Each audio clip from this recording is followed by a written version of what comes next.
우리 오늘은 다윗의 일상 시리즈, 우리 일상 속에서 만나는 하나님, 우리 이번 해 우리에게 주신 표에 맞추어서 두 번째로 수금 잘 타는 남자, 수금 잘 타는 남자, 악기를 잘 연주하는 남자, 멋있죠, 뭐 멋있죠?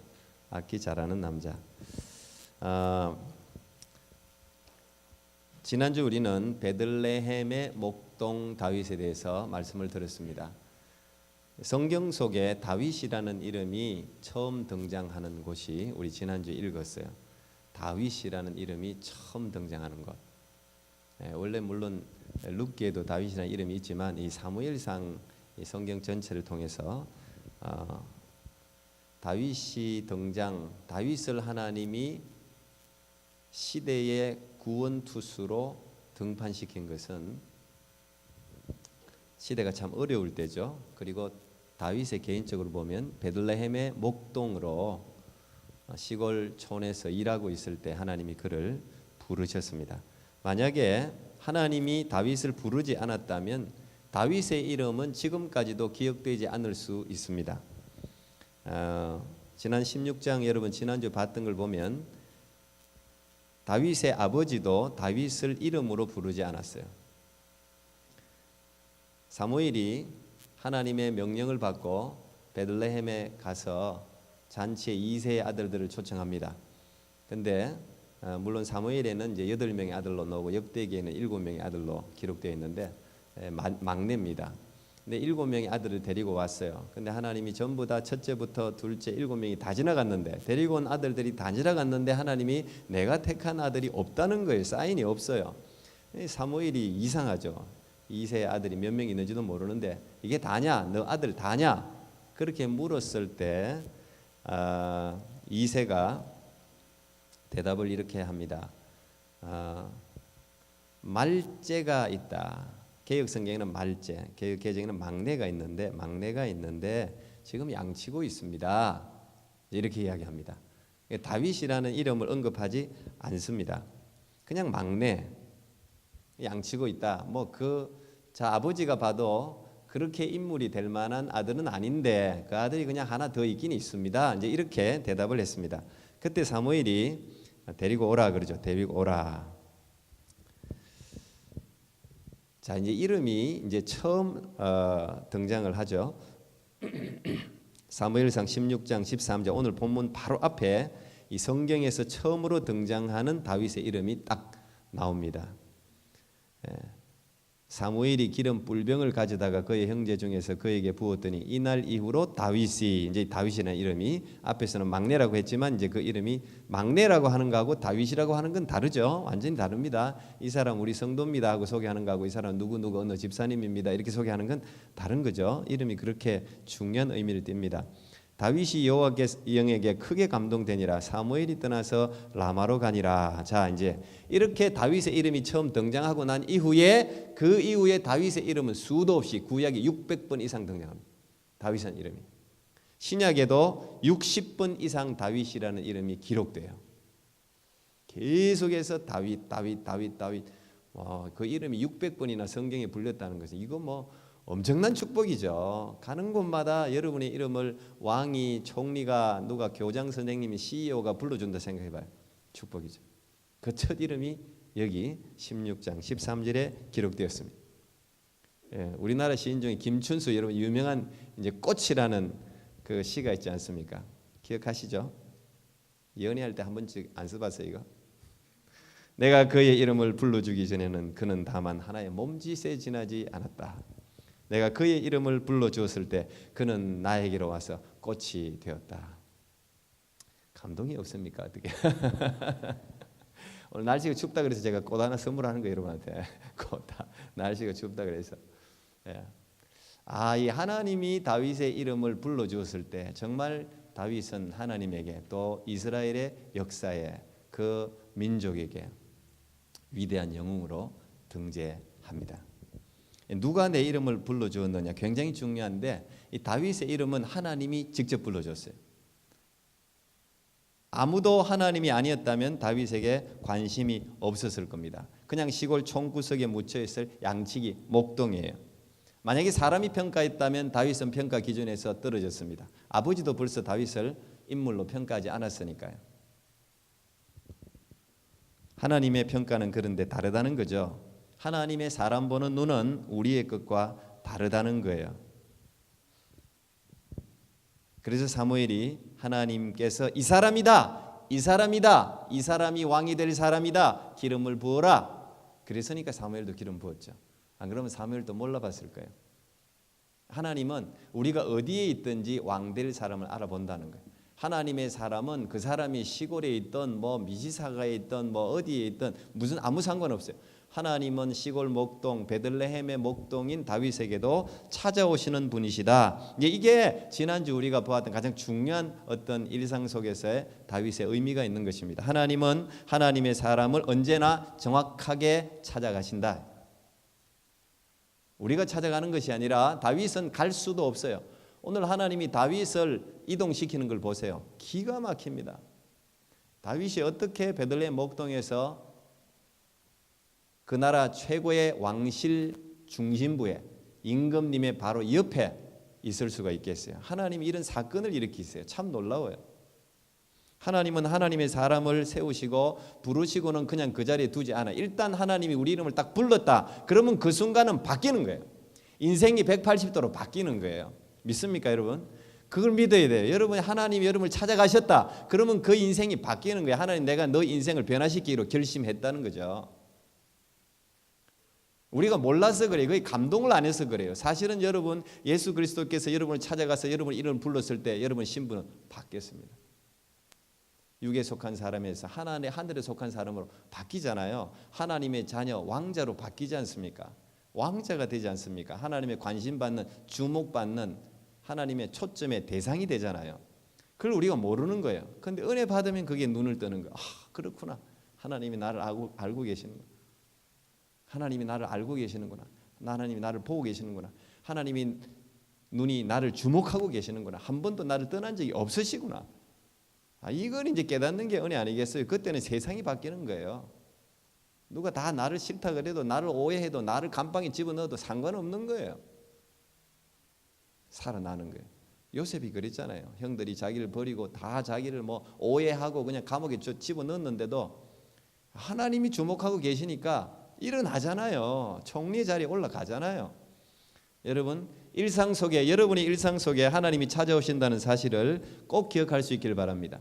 하나님이 다윗을 찾아오실 때 이 참 그냥 우연히 이렇게 성경에 기록되었다 우리가 생각할 수 있지만 성경에 우연은 없어요. 이 세상에 우연은 없어요. 사무엘이 다윗을 찾았을 때 다윗은 뭘 하고 있었어요? 일하고 있었습니다. 양을 치고 있었습니다. 일상의 직장 속에서 직장인으로서 열심히 일하고 있었어요. 그의 대부분의 일은 전부 다 대부분의 시간은 양치는 목동으로 들판에서 보낸 사람이에요. 그러니까 찾으면 들판에 있는 거죠. 다윗 찾으려면 들판에 가면 되는 거예요.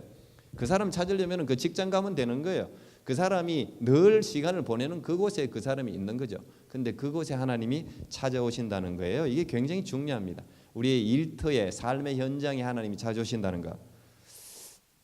여러분도 제가 성경을 사무엘상하 읽으라 그러니까 우리 신랑 집사 읽었다 그러던데 모범적인 학생입니다. 그래야 되죠. 읽으라 그러면 읽는 사람은 복 받는 사람이에요. 목사가 시키는 대로 하면은 여러분 영적으로 성장이 있죠. 그건 틀림없이. 예. 이 책도 책이 없겠지만 책이 있으시면 읽어보시면 좋습니다.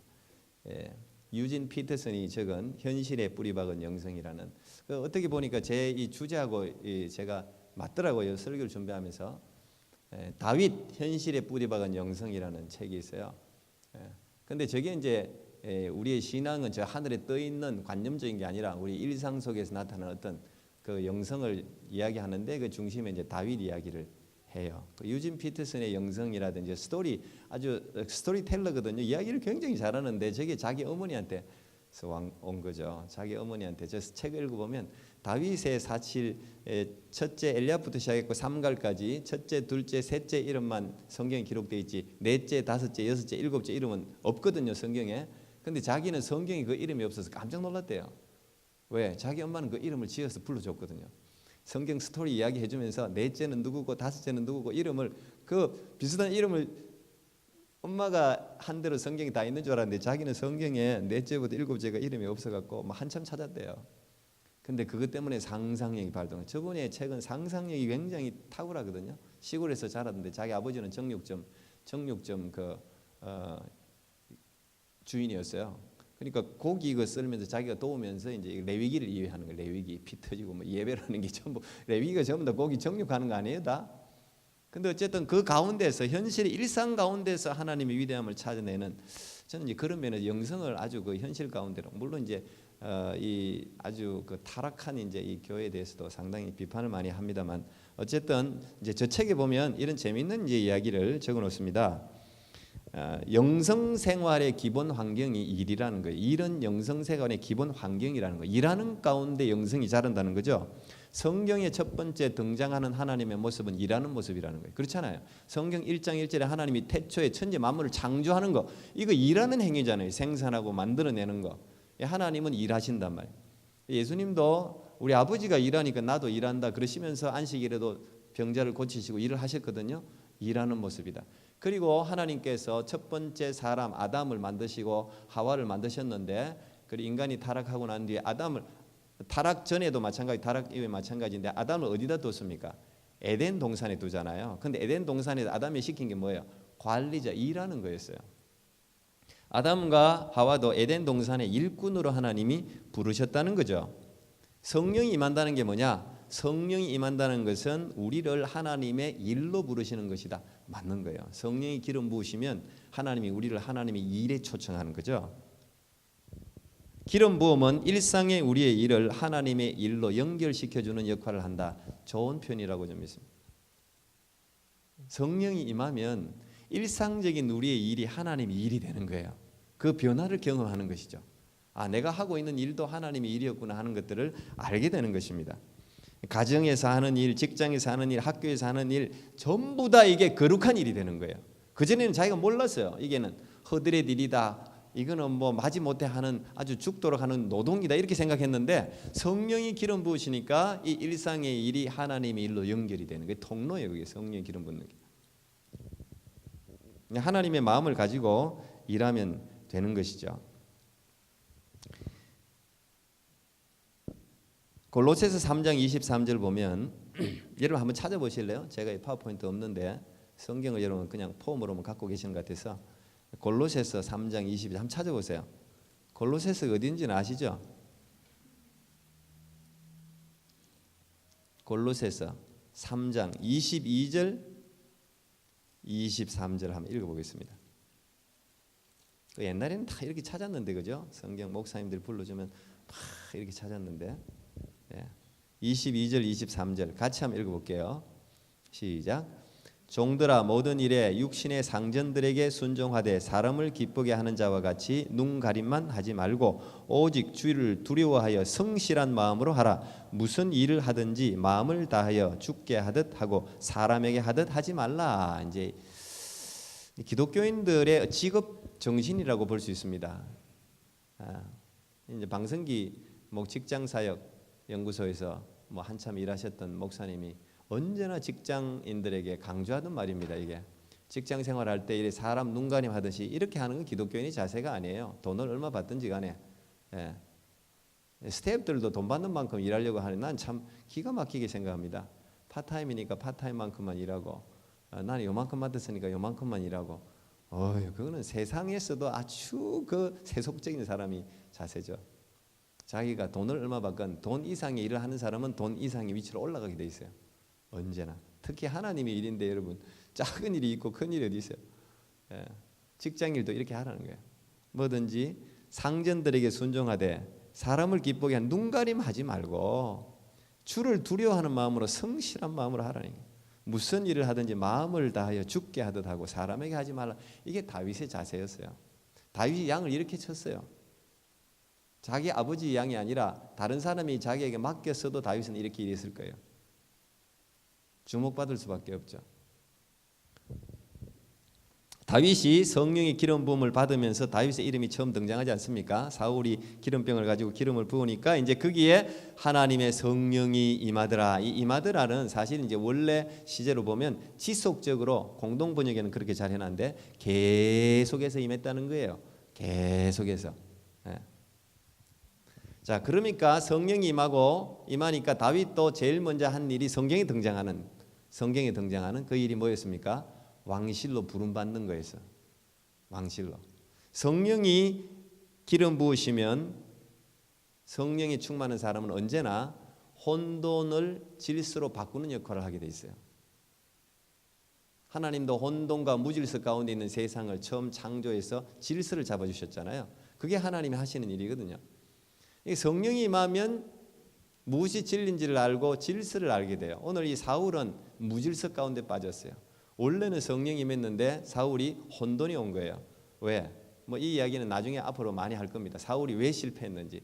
사울이 무슨 뭐 한 게 뭐 그리 큰 잘못이, 사실 큰 잘못이 세상적인 관점에서 보면 사울이 한 게 하나도 큰 잘못이 아니에요. 근데 사울을 왜 하나님이 패해버리느냐? 이건 이제 여러분 꼭 아셔야 돼요. 사울이 왕으로서 무슨 뭐 자기가 하고 싶은 거 할 수 있는 거 아니에요? 그리고 동물들도 전쟁에서 다 하나님이 죽이라고 그랬지만 그거 안 죽이고 그 좀 좋은 거는 남겨뒀다가 제사 지내려고 남겨뒀다는데 그게 뭔 그리 큰 잘못입니까? 근데 사울은 큰 잘못, 하나님은 그걸 엄청나게 큰 잘못으로 왕으로 폐위시켜 버렸어요. 왜 그럴까요? 이제 그거 이제 자꾸 여러분 생각해 보세요. 힌트는 이게 다 예배와 관계되기 때문에 전부 다 사울의 잘못은 예배와 관계된 거였어요. 다. 사울이 그래서 악신이 임합니다. 악신이 임하니까 이게 자신의 인생이 무질서하게 된 거죠. 이 도대체 뭐 그냥 머리도 아플 뿐 아니라 이게 정신적인 질병도 찾아올 뿐 아니라 삶 자체가 무질서해요. 근데 성령이 임한 다윗을 부르죠. 다윗이 이것 때문에 이제 왕실로 불려갑니다. 그리고 다윗을 그들이 부른 이유는 아마 그 당시에도 이런 이제 음악을 통한 주술이죠. 사실 주술적인데 가깝다고 봐야 돼요. 신하들이 사울이 악신이 정신이 혼미하고 막 사람이 이상하게 발작을 하고 하는 걸 악신이 임했다고 판단한 것 같아요. 그 당시에도 주술적인 의미로 음악도 많이 사용했기 때문에 음악, 이 뭐 수금을 잘 타고 이렇게 하면 음악을 통해서 이렇게 치유가 될 거다. 그래서 수금 잘 타는 사람을 찾아봐라. 그래서 발탁된 사람이 다윗입니다. 다윗은 이 수금은 다윗과 사울을 또 역사 속에 등장하게 이어주는 도구로 사용됩니다. 수금은 세상에서 가장 오래된 악기 중에 하나예요. 아십니까? 세상에서 가장 오래된 악기. 이 영어로는 여러 가지로 이제 이 번역이 다 번역서마다 달라요.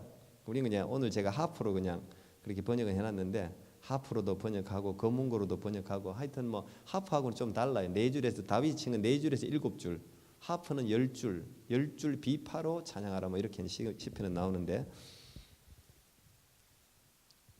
이 수금의 원래 조상은 유발입니다. 여러분 알다시피 창세기 4장 21절에 보면 그의 아우의 이름은 유발이니 그는 수금과 퉁소를 잡는 모든 자의 조상이 되었더라. 이제 조상 이야기가 나옵니다. 여러분 농기구라든지 뭐 군사 뭐 무기라든지 이런 거의 조상은 두발가인입니다. 두발카인.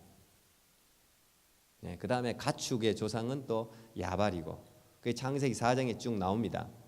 근데 이 악기 뭐 악기를 총칭해서 수금과 퉁소라고도 볼 수 있겠죠. 근데 어쨌든 이 수금은 이렇게 아담의 6대 손이니까 그때부터 인간들이 유발부터 시작해갖고 켜던 악기예요.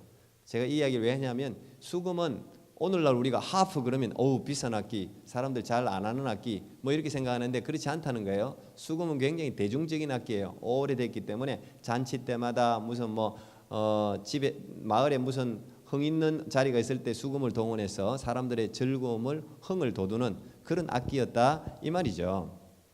근데 중요한 것은 이 유발이 그러면 수금과 퉁소 악기의 조상이니까 좋은 사람인가 보다 우리가 이렇게 생각하는데 유발의 조상을 보면 유발의 조상이 누굽니까? 가인이에요. 유발의 조상은 가인이에요. 가인은 누굽니까? 인류 최초의 살인자예요. 자기의 친동생을 무참하게 죽여버린 가인의 후예단 말이에요. 유발이. 모든 여러분들이 보고 있는 모든 문명은 다 가인의 후손으로부터 시작됐어요. 농기구도 그렇고 악기도 그렇고. 그러니까 이 수금과 퉁소를 처음 만든 이유는 뭐예요? 하나님을 찬양하기 위해서 만든 악기가 아니라는 이야기예요. 수금과 퉁소는 그냥 자기의 흥을 돋우기 위해서 만든 악기예요. 원래 이 음악은 누구 겁니까? 원래 음악은 하나님 거죠. 욥기 38장 7절에 보면 욥이 세상을 막 창조할 때 이야기를 하나님의 영감으로 기록하고 있는데 이런 기록이 있습니다. 38장 7절에 그때의 새벽 별들이 기뻐 노래하며 하나님의 아들들이 다 기뻐 소리를 질렀느니라. 다시 말하면 이게 그때라는 것은 세상을 창조할 때입니다. 우리가 보고 있는 이 모든 것들을 창조할 때 새벽 별들도 노래하고 하나님의 아들들 천사들이 전부 다 노래했다 이 말이에요. 예. 이 음악은 다 하나님을 경배하는 데 처음부터 사용됐어요. 여러분들이 요한계시록을 제가 마지막 절에 보겠지만 요한계시록에도 보면 24장로들이 이 수금을 잡고 있습니다. 검은거를 잡고 있어요. 그리고 세상의 종말을 심판할 때도 그들이 검은거를 잡고 연주를 한다고요. 이 하늘나라는 음악으로 가득 찬 걸 우리가 하늘나라 가면 전부 찬양만 한다 그러잖아요. 하나님은 음악을 즐겨하시고 그 음악은 하나님께 경배하는 데 사용되었어요. 그런데 우리가 여러분들이 뭐 많이 들어보셔서 아시겠지만 이 사단 루시프가 이 음악을 담당하는 천사였는데 이 음악을 자기에게로 돌렸어요. 하나님께 경배해야 될 음악을 자기 자신이 하나님과 견주어 이기리라. 그래서 타락한 거 아니에요? 자기가 하나님의 위치에 올라가려고 그랬단 말이죠. 자기가 하나님의 위치에 올라간다는 것은 모든 경배를 자기가 받기를 원했다는 말이에요. 그래서 하늘나라에서 자기의 부하 3분의 1을 데리고 천사들이 이제 쫓겨납니다. 하늘나라에서 쫓겨나죠. 그게 우리가 여러분 여기에 지금도 이 우는 사자처럼 두루다니면서 여러분까지도 그냥 믿음에서 떨어지게 하고 다니는 귀신, 마귀, 그게 다 이 루시프 타락한 천사들이죠. 그래서 이 음악은 타락했어요. 하나님께 경배하는 것이 아니라 자기 자신이 취하는 거예요. 자기 자신이. 이 세상의 모든 문화가 다 마찬가지입니다. 바벨탑이 그렇잖아요. 자기들이 인류가 가지고 있는 기술을 하나님께서 분명히 다시 물로 심판하지 않겠다고 했는데 그들이 모여서 언어도 그때는 하나였죠. 말도 통하고 가지고 있는 기술도 있으니까 그 요즘도 지금 사실은 그 바벨탑이라는 것은 물론 지구라트라고도 이야기하는데 발견된 게 요즘 기술로도 그렇게 쌓기가 어렵다 그러잖아요. 위대한 그 큰 돌을 어떻게 굴렸으면 그렇게 해가지고 하늘까지. 이 세상의 모든 문명이 가지고 있는 기술이 하나님을 반대하고 반역하는 데 사용됐다 이 말이에요. 그래서 모든 문명의 조상이 다 가인의 후예들이에요. 가인의 후예들. 다윗의 위대함이 여기 있습니다. 수금을 잘 타는 남자 다윗 이야기를 제가 왜 일상 속에서 하면 여러분 이 모든 것들의 주인이 다 하나님이에요. 근데 이 하나님인데 이 모든 것들이 다 루시프가 전부 타락시키고 이 모든 것들을 자기에게로 집중시켰단 말이에요. 그래서 이 세상 모든 문명들 지금도 마찬가지예요. 음악, 예술, 여러분 가지고 있는 과학 모든 것들이 다 하나님을 찬양해야 되는데 하나님을 찬양하는 데 사용되는 것이 아니라 루시프를 찬양하고 하나님이 가장 사랑하는 인간들을 타락시키는 데 사용되고 있단 말이죠. 수금을 잘 타는 다윗의 중요성은 여기에 있어요. 다윗은 수금을 하나님께로 다시 돌린 사람이에요. 오늘 설교의 포인트입니다. 다윗은 하나님께로 이 빼앗긴 문명을 하나님께로 돌려드렸단 말이에요. 이 수금을 유발이 잡고 자기를 흥청망청 술자리에서 켰단 말이에요. 이 수금 전부 음악이 다 술자리에서 흥청망청 그냥 자기들 즐기고 먹고 마시고 하는데 이 음악을 사용했는데 이걸 다시 돌린단 말이에요. 하나님이 노아 홍수를 통해서 다 썰어버리잖아요. 그 가인의 타락한 문명들을 다 썰어버리잖아요. 완전히 타락한 거 다 썰어버리거든요. 다 죽어버려요. 다 노아 8식구 외에는 다 죽어요. 문명도 같이 그들이 자랑하던 모든 문명이 다 없어지죠. 오늘날도 마찬가지. 이제 곧 이게 다 없어질 거예요. 미국이 자랑한 핵이 어떻고 저떻고 아무 상관없어요. 그거 이제 곧 다 이제 불로 심판 받을 거예요. 다 없어져요. 이게 다 아무것도 아니에요.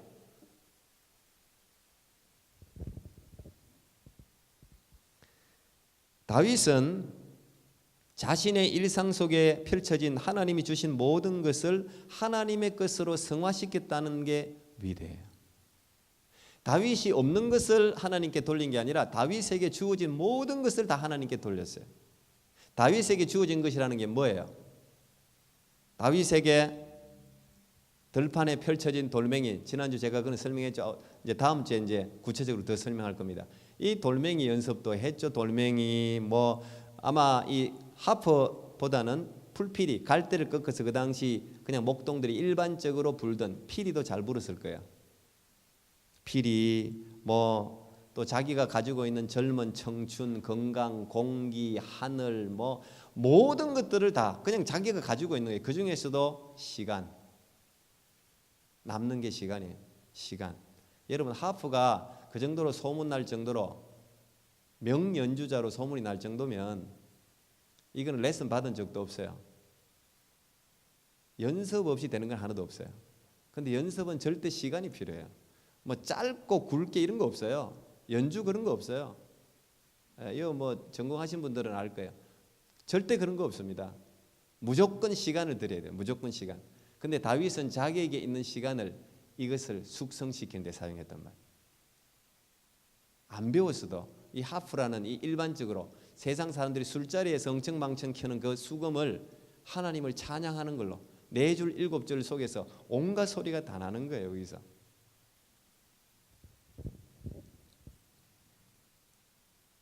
디모데전서 4장 4절 5절 한번 찾아보세요. 디모데전서 4장 디모데전서 4장 339쪽 디모데전서 4장 4절 5절 우리 같이 한번 읽겠습니다. 4장 4절 5절 같이요. 시작. 하나님께서 지으신 모든 것이 선함에 감사함으로 받으면 버릴 것이 없나니 하나님의 말씀과 기도로 거룩하여 짐이라. 이제 사도 바울의 이 영적인 이 통찰하고 다윗에게 통하는 건데요. 이 세상에 있는 거 다 저거는 뭐 들으면 나쁜 거, 들으면 저거는 세속적인 거, 뭐 기타는 막 요새 전자 기타 이런 거 지금 보수 교단에서는 다 이거 이제 이런 거 못 올리죠. 이 전자 이거 뭐 이런 키보드도 못 올립니다. 이런 것도 못 올려요. 그냥 저것도 전자악기지 사실은. 파이프 오르간 정도, 그 정도, 피아노 정도. 파이프 오르간이라는 게 이제 수금과 퉁소, 유발이 잡았던 그 퉁소가 사실은 파이프로도 이제 그 번역이 됩니다. 네. 그 원래 거기서 나온 거예요. 그 정도 올리는데 왜 그럴까? 왜 이런 걸 못 올리게 할까? 그 사람들이 뭐 아주 고지식하다 그렇게 우리가 볼 수 없어요. 그것도 굉장히 중요한 거예요. 그거 맞는 말이에요. 사실 칼빈이나 저빙글리 개혁주의자들은요 전부 이거 다 반대했습니다. 루터는 좀 찬성해서 이런 음악을 가져오는데, 근데 칼빈은 반대해서 칼빈은 아주 제한했고요. 저빙글리 같은 사람은 완전 거부했습니다. 왜 그런지 아세요? 이게 가지고 있는 이게 이제 폐단 때문에 그래요. 칼빈 같은 경우는 이렇게 이야기했어요. 음악 연주가 굉장히 부정적이었는데 인간의 마음을 움직이는 이 음악 힘, 음악의 힘이라는 것은 굉장히 커요. 이 음악자 도구라는 게 무당들도 북치잖아요. 무당들도 막 북쳐서 악신을 부르죠. 북이 힘이 있어요. 그냥 부르면 될 텐데 이 북이 가지고 있는 어디 힘이 있다니까. 근데 우리는 또 북치면서 성령을 또 불러요. 이게 이제 이 악기가 어떻게 누구의 손에 잡혀 사용되니 굉장히 중요한데 어쨌든 악기는 음악은 힘이 있어요. 거기에 칼빈도 주목은 했습니다. 그런데 하나님이 기뻐하시는 방향으로 사용되는 것을 즐거워하기보다 타락과 자기 도취를 위해 오용되는 것을 걱정했습니다. 인간이 만들어낸 노래는 경박하고 이단적인 것이 끼어들 우려가 있다고 생각했고 또 예배에서 자기 스스로를 위해서 음악적인 즐거움을 누리면서 하나님께 예배하는 것이 아니라 자기 스스로의 만족을 누리는 것을 우려한 거예요. 그래서 음악 사용을 절제했어요. 칼빈이. 저빙글리는 완전히 거부했고. 그러면서 악기 사용을 금하면서 칼빈이 고린도전서 14장 15절 말씀을 들면서 그러면 어떻게 할꼬 내가 영으로 기도하고 또 마음으로 기도하며 내가 영으로 찬미하고 또 마음으로 찬미하리라. 성경이 이렇게 이야기했으니까 예배는 영으로 마음으로 찬양하면 된다. 이제 이렇게 주장한 사람이에요. 칼빈이나 쩌빙글리 같은 위대한 개혁주의자들이 이런 이제 전자악기라든지 이런 걸 이제 우려한 이유가 있죠. 지금 우리 오늘날의 음악 젊은이들 보면 그 폐해를 볼 수 있습니다. 뭐 헤비메탈 이런 거는 뭐 말할 것도 없고요. 이게 음악이 가지고 있는 힘이 엄청납니다. 음악 흔들어 가지고 가사 이거 잘못 집어넣으면 그냥 애들이 그거 듣고 바로 자살해 버려요. 예. 음악의 힘이 굉장합니다. 이건 음악이라고도 볼 수 있고 예술이라고도 볼 수 있고 전체를 총괄적으로 컬처 문화라고도 볼 수 있어요. 참 중요해요. 근데 이 음악을 그렇다고 그냥 버리고 거부하고 수동적으로 한 게 아니라 다윗을 보면 성경 전체를 보면 이 모든 악기를 하나님께로 돌리라는 게 오히려 더 성경적인 거죠. 다윗은 그것에 전적으로 헌신한 사람이에요. 노아 홍수 후에 이 악기가 하나님께 다시 회복되는 장면이 잠깐 나와요. 노아 홍수 후에 출애굽기 15장에 보면 그들이 홍해를 건너고 난 후에 모세의 누나 미리암이 소고를 치면서 여인들하고 막 소고를 치면서 하나님의 위대함에 대해서 막 찬양하지 않습니까?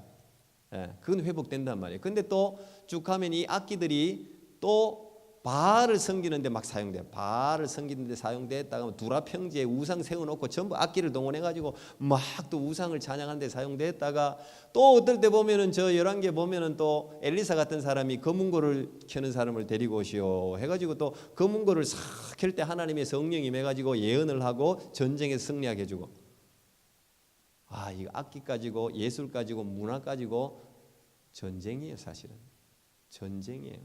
이 문화 전쟁입니다. 사실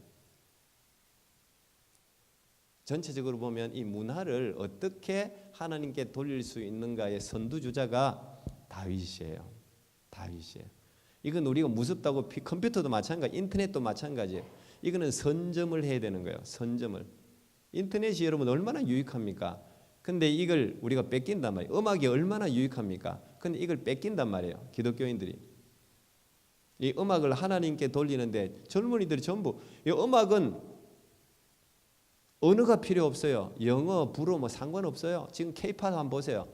그냥 음악은 사실 위대한 언어예요. 모두를 언어를 시대를 초월해서 하나로 만들 수 있는 사실은 강력한 무기가 될 수 있어요. 루시퍼가 지금 그걸 이용하고 있단 말이에요. 음악. 근데 다윗이 그 음악의 위대함을 목동으로 자기가 그냥 할 수 있는 게 그냥 쉽게 구할 수 있는 게 하프니까 그걸 하나님께로 돌린단 말이에요. 그리고 오늘 이 다윗을 사울에게 소개한 사람이 소년이 이렇게 나옵니다. 소년이. 다시 말하면 다윗하고 비슷한 사람이 사울 곁에 하나님이 먼저 왕실로 보냈다가 그 사람 이름은 등장하지 않지만 사울을 역사 속에 등장시키는 역할을 합니다. 수금 잘 타는 사람이 그럼 누가 있지? 뭔가 수금만 잘 연주만 잘하는 게 아니라 거기에서 뭔가 어떤 힘을 발휘해서 치유까지도 할 수 있는 그런 사람이 누가 있을까? 근데 이 소년이 소개를 합니다. 제가 다윗이라는 사람을 알고 있는데 그 사람은 말도 잘하고 또 무기도 잘 다루고 수금을 기가 막히게 합니다. 하나님의 신이 거기에 있는 걸 제가 봤습니다. 여러분 이런 레퍼런스는 가까운 사람이 쓸 수 있는 거예요. 구체적이고 디테일하고 강력하게 추천할 수 있는 건요. 가까이 그 사람을 경험한 사람만 할 수 있는 거예요. 이 사람은 누군지는 몰라도 다윗을 경험한 사람이에요. 다윗의 선배일 수도 있고 친구일 수도 있고 다윗의 수금 타는 걸 옆에서 지켜본 사람이었을 거예요. 분명히 다윗과 많은 이야기를 나눠봤을 거예요. 다윗의 수금에는 뭔가 달랐어요. 여러분 똑같이 이거 뭐 플룻 같은 것도 굉장히 오래된 악기거든요. 플룻이라고 다 번역이 되죠. 근데 이게 그냥 분다고 연주가 아니거든요. 이게 수금 타는 사람이 한두 명이 있겠습니까? 그 당시 대중적인 악기인데. 근데 다윗이 주목을 받는단 말이에요. 다윗이 이 이후로 음악의 힘을 알아요. 그래서 다윗이 찬양대 이 조직의 시초는 다윗 아닙니까? 다윗. 요세푸스라는 사람이 솔로몬 성전을 짓고 난 후에 이 트럼펫이 이제 중요한 악기로 하나 등장하는데 나팔 수만 20만 명을 세웠다고 해놨어요. 20만 명. 다윗은 4천 명 이상 찬양대를 구성했어요. 그리고 다윗은 언제나 무엇을 할 때마다 찬양을 항상 앞세웠어요. 왜? 찬양의 위대함을 아니까. 찬양을 하나님이 기뻐하는 걸 아니까. 모든 악기 그때부터 전문 연주가 생긴 거예요. 전문적으로 찬양만 하는 해만이라든지 뭐 시편의 지휘자라든지 반주자가 많이 나오잖아요. 다 다윗이 세우는 거예요. 왜? 자기가 경험해 봤으니까. 하프를 하고 피리를 불고 할 때 이 사울 곁에서 오늘 마지막 절에 다윗이 수금을 탔더니 악신이 떠나가더라고요. 악신이 떠나가더라. 능력 있는 하프를 켜게 된단 말이에요. 이게 여러분 특별한 악기가 아니죠. 일상 속에서 서민들이 누구나 만질 수 있는 악기예요. 다윗은 자기에게 일상세계에 주어진 모든 것들을 최대한 활용했어요. 성실하게 무엇을 하든지 죽게 하듯이.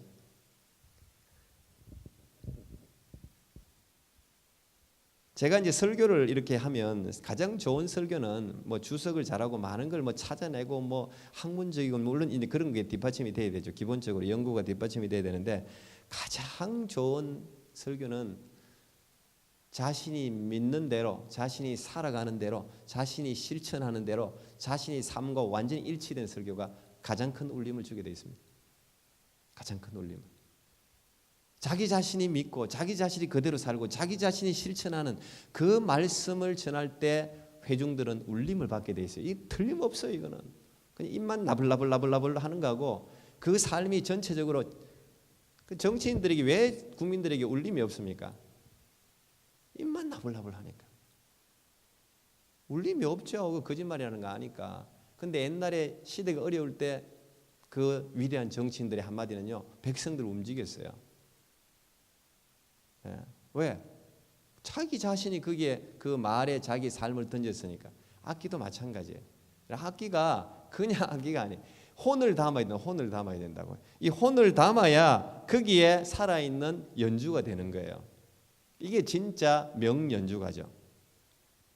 제가 이 설교 준비하면서 여러 가지 막 리서치하는데 보니까 참 일반 사람들한테도 우리가 배울 게 이게 영적인 거고 명장들은요 다 통하게 돼 있어요. 다 통하게.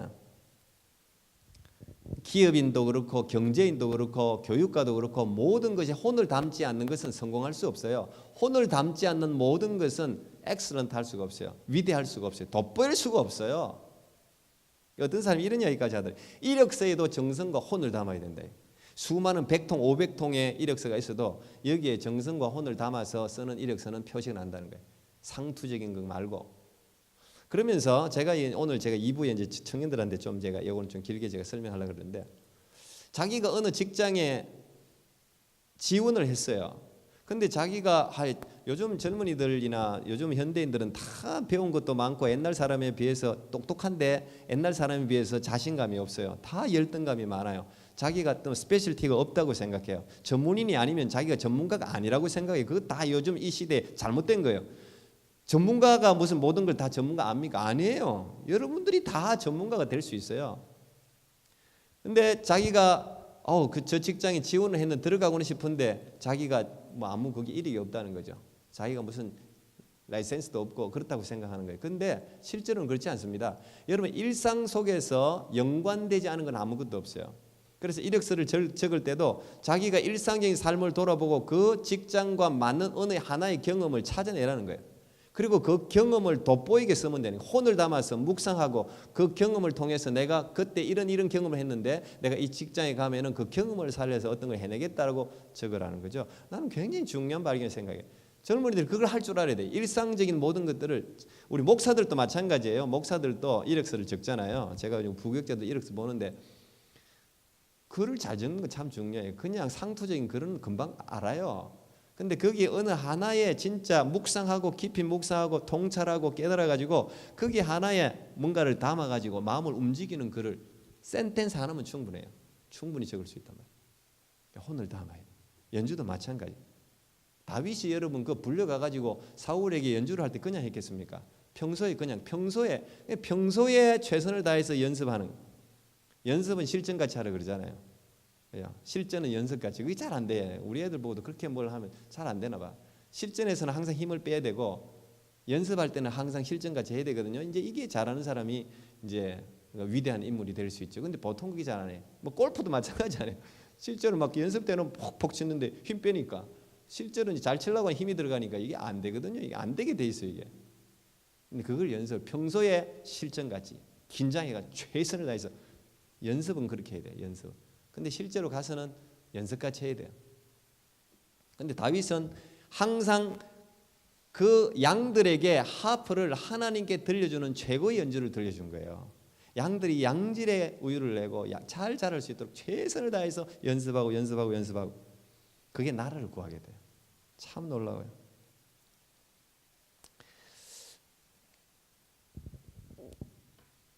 여러분, 다윗은 인간관계도요, 굉장히 이 인간관계도 참 중요해요. 오늘 이 친구가 다윗을 소개하지 않았다면 다윗이 왕실에 들어갈 수가 있었겠습니까? 평소에 만나는 사람과의 관계도 최선을 다해서 해야 돼요. 대충 하면 안 돼. 이 사람은 내게 도움을 줄 사람, 저 사람은 내게 도움을 안 줄 사람. 우리가 어떻게 알아요? 어쨌든 어느 사람이든 간에 죽게 하듯 하라 그러죠. 죽게 하듯, 무엇을 하든지 죽게 하듯 하라. 그러면은 무조건 좋은 일이 있는. 그 일상적인 우리의 삶을 최선으로 여러분이 한 점 한 점을 연결시킨다면 거기에 하나님의 끈이, 하나님이 우리를 하나님의 나라로 연결시키는 거죠. 그게 통로예요. 갑자기 무슨 뭐 되는 건 없어요.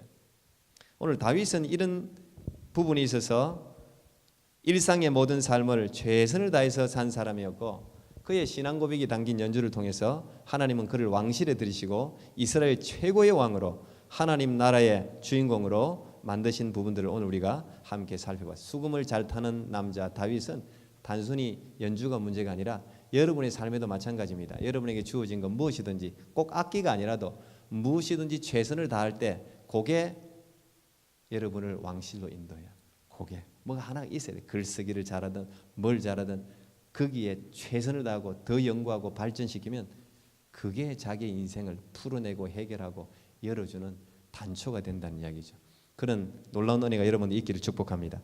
기도하겠습니다. 하나님 감사합니다. 다윗